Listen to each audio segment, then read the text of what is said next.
Градоначалникот на Кочани е донесен на распит во обвинителството, а списокот на осомничени се кој јавното обвинителство веќе има побарано мерка краткотраен притвор денеска се прошири. Државниот обвинител Коцевски вели дека се бара 48 часовен притвор за 14 лица, меѓу кои за поранешниот министер за економија Крешник Бектеши. За дел од нив судија на претходна постапка веќе донел одлука осомничените да завршат во притворско оделение.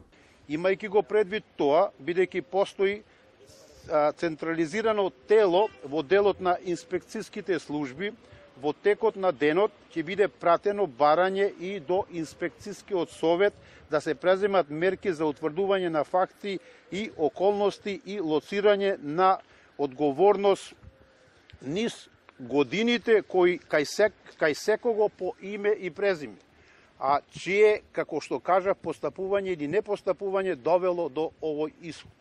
Ќе се оценува низ призмата на кривичното дело, тешки дела против општата сигурност од член 292 од КЗ, за кој е предвидено казна затвор од најмалку 3 години без горна граница на казнување, што значи дека казната може да се движи до 20 години.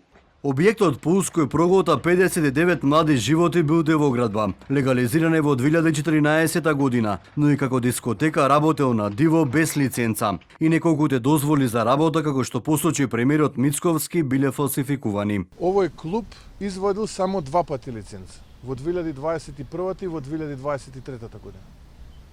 Значи цело време работел или без лиценца, а прашањето е тие што му подпишале во 21 и 23 како му подпишале и врз основа на кои елаборати и на кои документи му подпишале. Во 24-та видовме како му подпишале.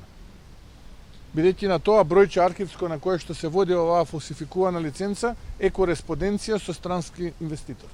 И полициската истрага утврдила серија неправилности. Концертот бил одржан на диво без писмен договор со изведувачите. Пиротехниката во дискотеката, вели министерот Тошковски, била набавена од членот на бендот ДНК кој е меѓу починатите. Министерот Тошковски за денеска најави апсење на луѓе од повеќе институции, вклучувајќи го и неговото министерство.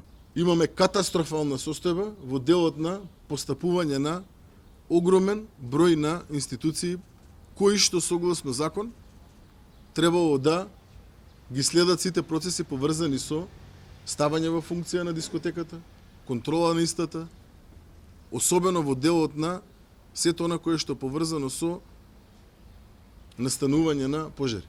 Тошковски и Мицковски најави инспекцијски контроли кои што треба да ги изведат на површина сите неправилности. Премиерот најави клуч на сите клубови во земјава кои работаат на диво.